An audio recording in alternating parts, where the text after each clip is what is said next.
10, 9, 8.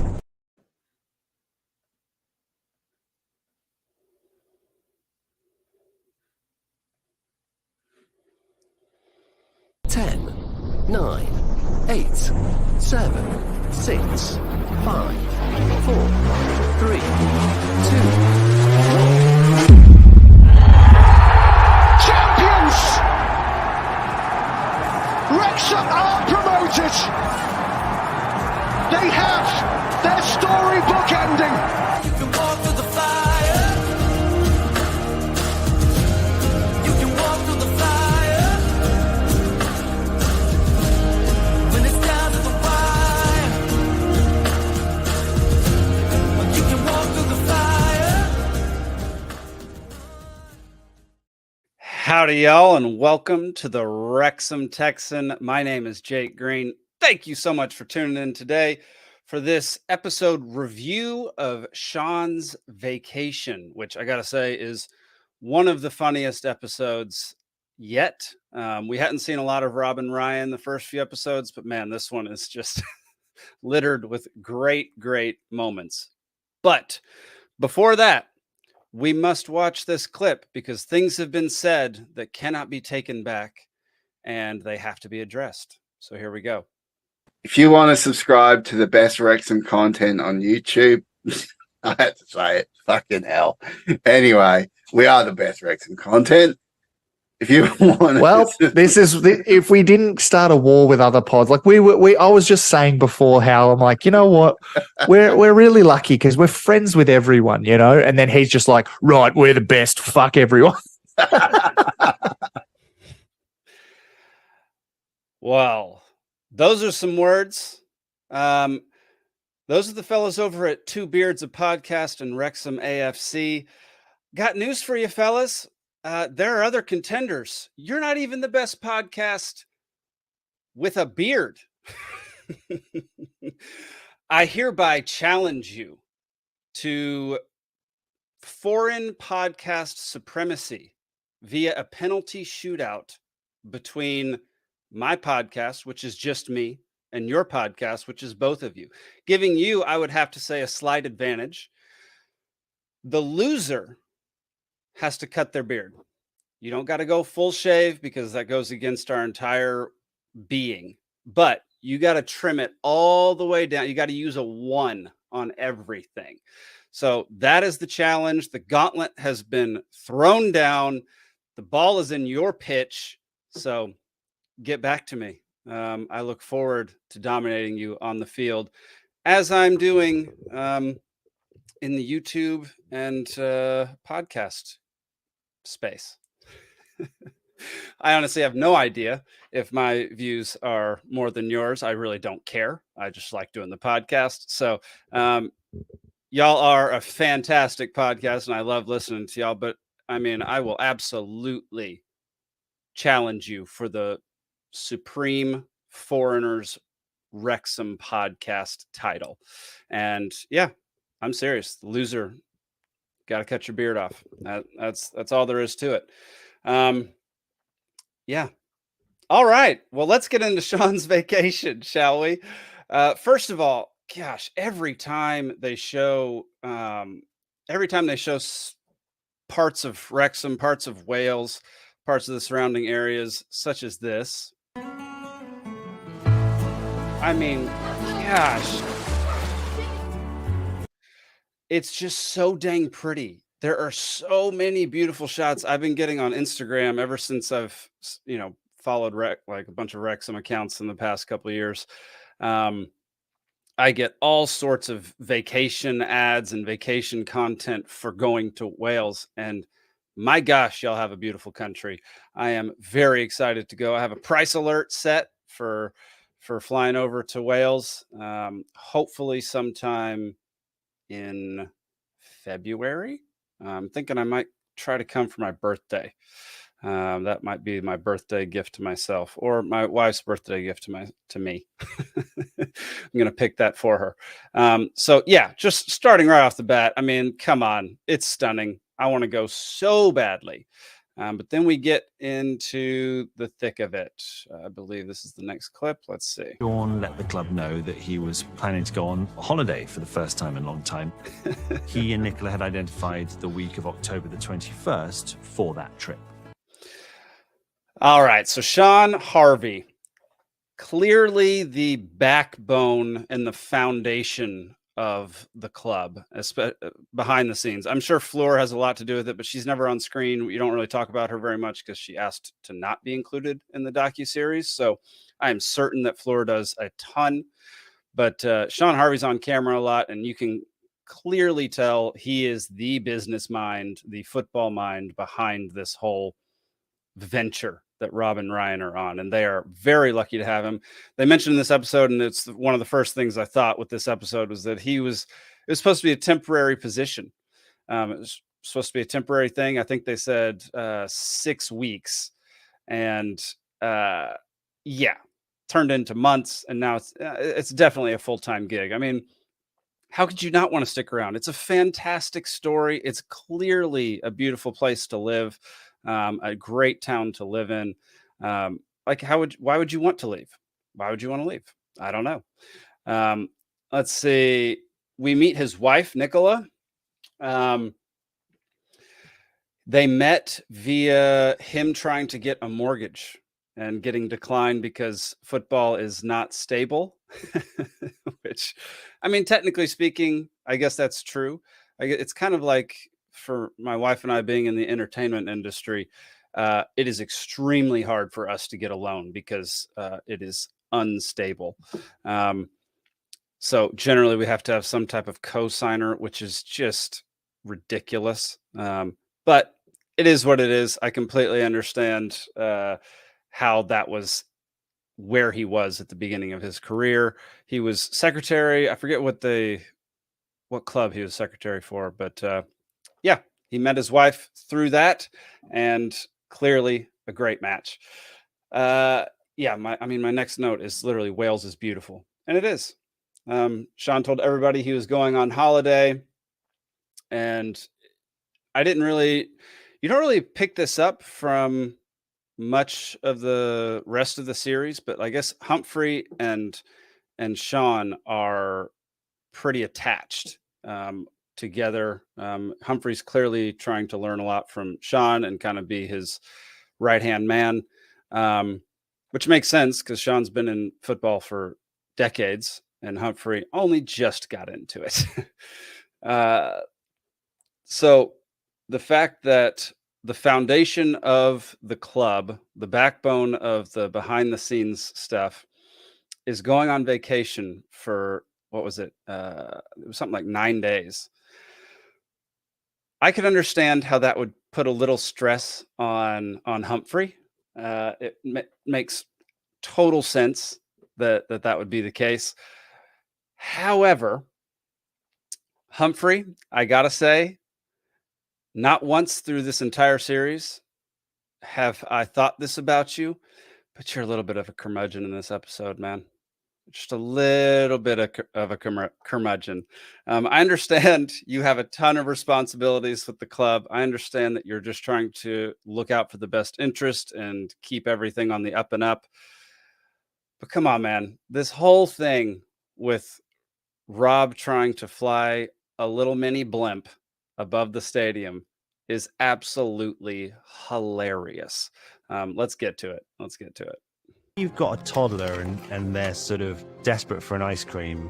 There's like a busy road in front of them. Sometimes you've just got to like steer them towards the pedestrian crossing. I just want to leave it on that because that was such good editing, y'all. One thing that this episode brings in more, I don't remember if we've seen reenactments before in this series. If we have, they've been very small and not prevalent throughout a whole episode. Reenactments are extremely difficult, and visual displays with actors playing other characters that are already on the show is an extremely difficult task to master. In this episode, they killed it. I mean, they killed it. Toddler Rob and Toddler Ryan are hilarious. I mean, what a great concept. Have them running around. They do. I don't know if you've seen the show Drunk History. They do a lot of this where somebody will be narrating off screen, but it'll come out of the mouth of some other person on screen, which makes things so much funnier, so much more entertaining, engaging. So you actually get a real grown-up adult voice coming out of a child, which is just so funny. And then later on, we're introduced to Shaun Harvey's reenactment character. We'll get to that in a little while. But the idea that launching a blimp that clearly was tied, it was tied down, that you could see the sandbags there, even when it was launched up above the stadium. Like, so what if you break some rules? In my opinion, laws are made to be broken. They're I've said I'm not going to get too much into politics in this, but man, this episode really tries to suck the politics out of me because I have so much to say about so many of the things that went on in this episode. I don't believe that morality is necessarily the same thing as legality.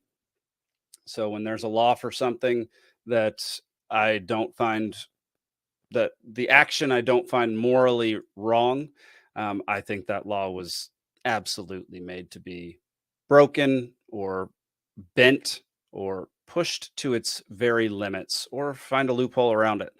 And so that's just me. I know that's not everybody, but that's how I operate. So if I can push the legal limits of something that I don't find morally problematic, then I'm probably going to.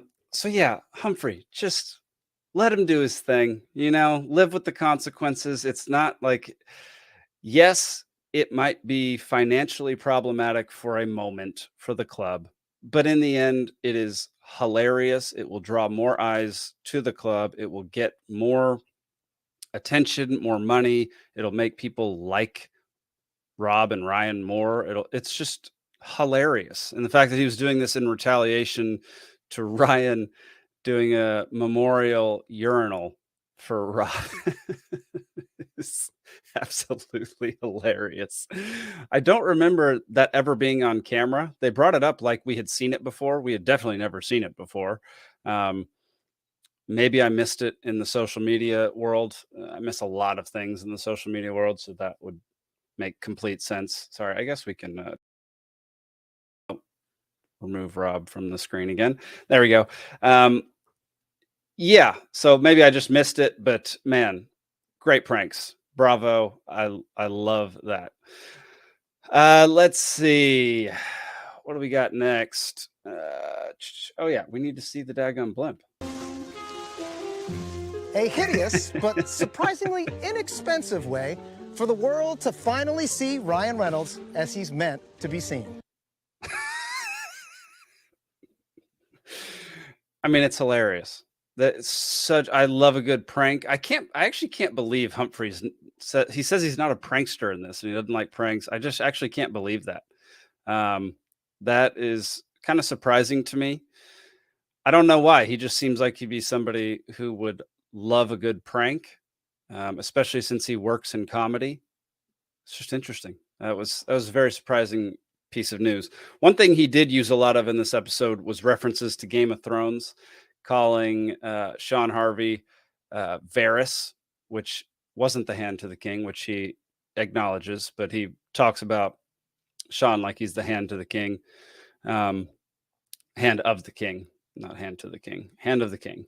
And yeah, Shaun Harvey and Varys from Game of Thrones do look a lot alike. It's kind of strange. Let's see. Yeah, I mean, Humphrey, I hate to rag on you, man. It's just, yeah, there was a lot in this episode of you you not being a part of the joke, and it was just so funny. I don't necessarily, I don't know. I've been a party pooper before. I've been somebody who rains on people's parade. Is that that's the expression, rain on the people's parades. At some point, you just got to accept it. Rob's going to do what Rob's going to do. Ryan's going to do what Ryan's going to do. And there's really not much you can do to stop it. Advise them on what they should and shouldn't be doing, and then go with it.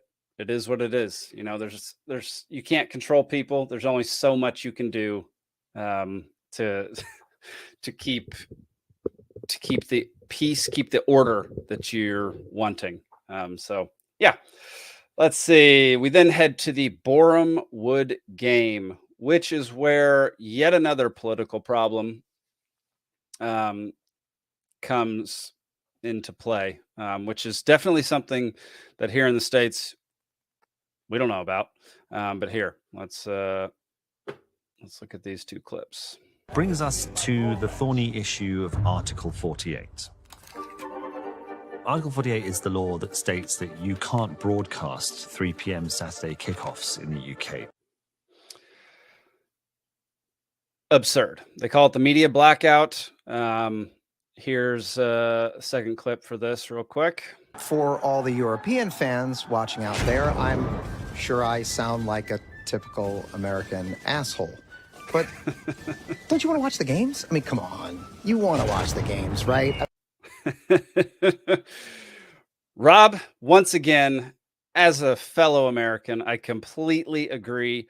Look, I'm not going to spend a whole lot of time on this media blackout thing. In fact, I think in the future, I might do an entire in-depth podcast episode about why the media blackout ultimately is economically destructive and not a good thing. Because I understand what it was sold as. I understand people wanted fans of smaller clubs to go to their club's games instead of watching a big Premier League game or championship game or whatever. But there are some extremely negative consequences that you get from forcing media to have a blackout during these games. And I'm sure that the arguments have been there. I'm sure people argue about this all the time. Apparently it's been around for like 25 years, which I think is insane. It actually physically makes me angry that you as a Wrexham fan, as a Arsenal fan, as whatever fan you are, as a whatever supporter, you cannot go to your local pub and watch your games on Saturdays or Tuesdays. Actually, I don't know if it's Tuesdays, but definitely Saturdays. It's idiotic, in my opinion. It is absolutely idiotic. And I think that it probably did some surface level good, which is why it was kept around and which is why it hasn't been repealed. But in the end, I do not believe that it had a positive impact. And yeah, like I said, I think I could dedicate an hour-long episode to the actual economics of why this is a bad thing. So maybe I'll do that here in the near future. That might be an off-season project because I want to actually put in the research, put in the time, put in diagrams, make graphs, all the good stuff that's super entertaining. Graphs, super detailed economics graphs. Everyone loves those, right? So yeah, Rob can't watch the game in the turf. No one in the turf can watch the game. That is ridiculous. And so Rob starts to stream it on his private stream because as being part of the club allows him to watch the game because it's for game prep, it's for game analysis, it's for all that kind of stuff. So he has special privileges that allow him to stream the game, which totally makes sense. Like if you're an owner, you need to see your team play. And if you're not able to do that, that puts you at a huge disadvantage as far as improving your team for the future, improving your club, being attached to the club, just all sorts of stuff. So it makes complete sense that anybody who's within the club gets the right to stream it. It just Yeah, makes all the sense in the world. What doesn't make sense is no one else is allowed to. Whatever. He starts to stream it in the turf, and what I think is hilarious is how quickly Shaun Harvey is called in the Mediterranean. How quickly that gets to him. Social media and word of mouth is a crazy thing. And the fact that Shaun is in a country thousands of miles away, yet he hears about it before halftime is even happening. So I think it's in the first half. Shaun Harvey gives Rob a call and says, "You cannot do this." That's powerful. That's powerful. It's also kind of creepy in a way. It's weird, but in this situation, probably for the best. Probably for the best that he got a hold of Rob and told him, "Please stop doing that. That's going to cause some major problems." And I just agree with Rob. I just agree with Rob. I just don't think it's a big deal. Break that rule, man. I have no problem with it. Yeah. And in the end, Rob was in the toilet when Wrexham scored their only goal and we tied 1-1 with Boreham Wood. That was a good game. I remember that game. That was a very, very fun one. Yeah. It's just, I got to watch it and y'all didn't. It's just so dumb. That's just so dumb. Oh, let's see. During this time, we cut back to Humphrey, who says we haven't, and mind you, Shaun Harvey has now been contacted twice on his much needed vacation, which I'm sorry, stop contacting him. Just, Shaun, turn off your phone. Just turn your phone off. Let Humphrey deal with it. Let other people deal with it. Just turn your phone off, man. That, like, when I go on vacation, you're not going to get a hold of me. You're just not, unless I really want you to. Then I'll give you permission, phone permission. But just turn your phone off. Like, there is no emergency worth sacrificing quality time with your wife that you clearly don't get tons of quality time with because of your hardworking attitude, which we all appreciate and we all love, and it makes things a lot better for a lot of people. But man, when you're taking time for yourself, take time for yourself. It is very important, and especially when it is when it's you and your marriage, like your spouse. That is a big deal, and that's something that you should not shouldn't take for granted, for sure. All right. Yet another piece of politics was thrown into this episode. I mean, what are we at? We're at 3. Is it 3 different political events happening in this one? Yeah, it's the blimp, the media blackout, and F the Tories. Okay, this is actually one where I will take the club's side. I will take Humphrey's side, Shaun's side, all that. Because one thing that was said in one of these interviews, actually, let's just go ahead and watch this first clip. So I removed the photo and just put another one up. I woke up the next day, it blew up, and next minute I couldn't put the telly on without it being on every channel. So during this, I believe this panel right here, one of the people makes actually a really good point, which is, isn't it part of their uniform? Aren't the boots, aren't the cleats part of their uniform?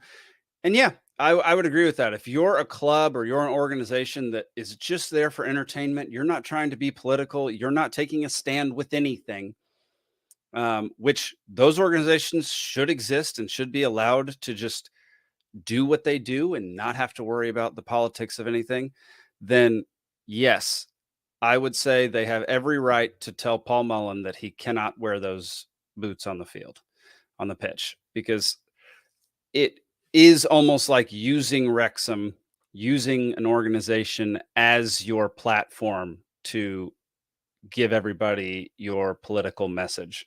And I definitely don't think that should, I think that organization should be allowed to, or has every right, not should be allowed. Of course they should be allowed, has every right to tell that player, no, you cannot do this.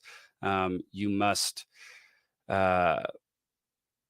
wear just a traditional uniform. You cannot modify it in any way. You cannot make statements.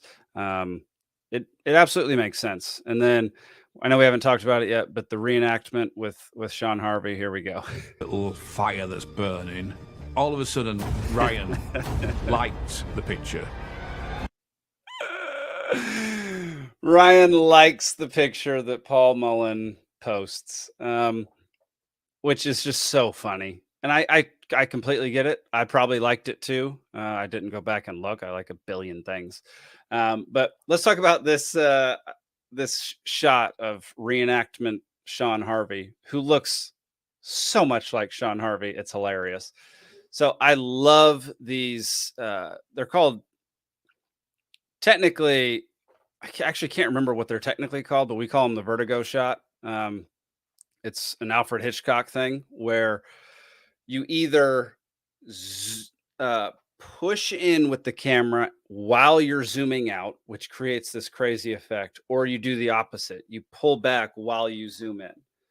And that's what they did here, which creates this really cool, like, world collapsing effect or world expanding effect. And it's a really, really cool effect to have. And it's actually fairly difficult to do. You have to have a slider. So obviously these are reenactments. So you have to have a dolly or a slider pretty much to maintain perfect stability. You can do it with something like a gimbal or a Steadicam, but man, you got to be really good. You got to be shooting pretty wide so that you can stabilize it even more in the future. But you also have to have a second person, second AC or first AC doing focus and zoom. So you got to keep it in focus, and you got to do a nice steady zoom as you do it. It is a tricky shot to achieve. I've done it in a couple of my things. It never comes out this well. This particular shot is fantastic. They did a great job. But yeah, I loved it. I love that shot. I love that everybody's freaking out over Paul Mullen saying F the Tories on his boots. Yeah, I mean, I agree with the club for not, they don't want to get political with it. And yeah, completely makes sense that they would do this. I fully support Paul Mullen's right to have whatever opinion he wants on his own Instagram, but definitely don't use Wrexham AFC as that platform, because sports should be apolitical. Sports should have nothing to do with politics. Sports are an escape from reality, and they are entertainment. They are not life. They shouldn't be involved in politics in basically any type of way. I know Rob and Ryan probably have completely different politics than I do in real life.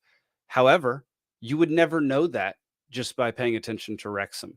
And that is great. As soon as they bring, if they ever bring politics into Wrexham, like government politics, that kind of politics, then it's going to be a little dicey. It's going to be rough. You're going to lose supporters. You're going to lose fans. And you might think it's because you're doing the right thing, and there are just a bunch of haters out there who don't like the things you're doing and don't like what's good.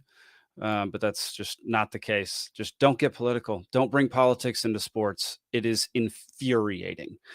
They did that with the NFL, kneeling for the national anthem. It turned into this whole thing, and it's just a distraction from what is already supposed to be a distraction. It's like you're injecting this poison, because that's what politics, all it is just a poisonous realm. And you're just injecting this poison into something that's supposed to bring people joy. It's joy, entertainment, suspense, just all the good, all the fun emotions that go along with sports and entertainment. And by bringing politics into it, you just inject it with this poison that is super difficult to recover from. Because once it happens once, it's going to continue to happen. And yeah, it gets out of hand very quickly. And I realized I left I left reenactment Shaun Harvey on the screen for far too long. Let's see. Yeah, I love that he removed the photo with the race course in the background and then immediately put up another one without the race course in the background. Ryan liked the picture, which caused a firestorm. The club put out a statement, which apparently went over well. Shaun threatened to come home from vacation, which, Shaun, just take it easy, man. Just enjoy your vacation. You deserve it. You deserve it. Just go on a vacation 2 times a year, week long, both times, minimum. Just do it. Humphrey channeled his inner Varys and manipulated Ryan into calling Shaun to get him to stay on his vacation, which I just thought was great. And we end the episode with going to the Halifax game, where Rob predicts that we would score 3 goals during the game, and this is what happens. Thinks he's prescient or magic or something. I don't know. I mean, I guess Game of Thrones had magic in it. You know, he's Bran, the little boy on the back of Hodor. So, yeah, I mean, Rob is compared to a child multiple times this episode, including Bran on the back of Hodor, which all in all, absolutely fantastic episode. I absolutely loved it. Yeah, I have a lot of political opinions, and if you would like to listen to my political opinions and where I stand on things, you absolutely are welcome. I have one podcast where I very much talk of my politics, and then one where I basically talk politics within the state of Georgia, which is where I currently live. And that one's less about politics and more about local businesses, local issues. Yeah, I mean, I guess it technically is a political podcast, but whatever. So yeah, if you really want to hear my politics, you can go over there. But I just want to talk Wrexham, and I want to talk welcome to Wrexham, filmmaking, sports, soccer, football, whatever. That's all I want to talk about with this podcast. So, y'all, there you have it. That is Shaun's vacation. Make sure you go subscribe to our YouTube channel. Peaceful Sea Productions is the name of my company. That is our channel. Within that channel, you can go subscribe to the podcast, which is the Wrexham Texan over on the YouTube channel. You can also leave us reviews, comments, ratings, share it with your friends, all the above. I'm on every single podcast platform that you could possibly think of, most likely. And yeah, be sure to go like and subscribe. I'd really appreciate it. And also, if you want more Wrexham content, go give Two Beards a podcast, and Wrexham AFC. Go give them a listen, because they are quite entertaining, as well as Me, the Wife, and Wrexham AFC. Absolutely fantastic people out there, all about Wrexham. I love it. So yeah, that'll do it for this episode, y'all. Oh wait, no, it's not. We have a game. We have a match tomorrow versus Crew Alexandra. And I got to give a prediction. I think I'm going to start giving predictions now. Seems like everybody does that. That's a thing. I never tried to predict really the score of games or matches or anything before.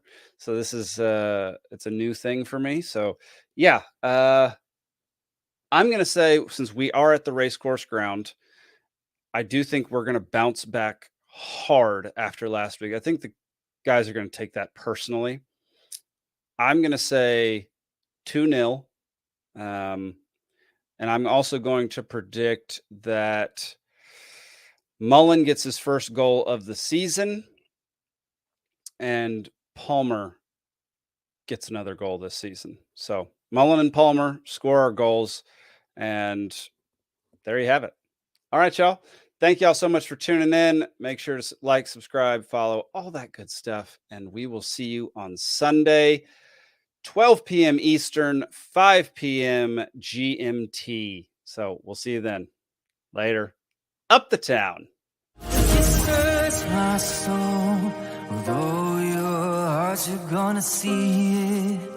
You're gonna see it. And if you knock my soul with all your strength, you're gonna find it. You're gonna find it.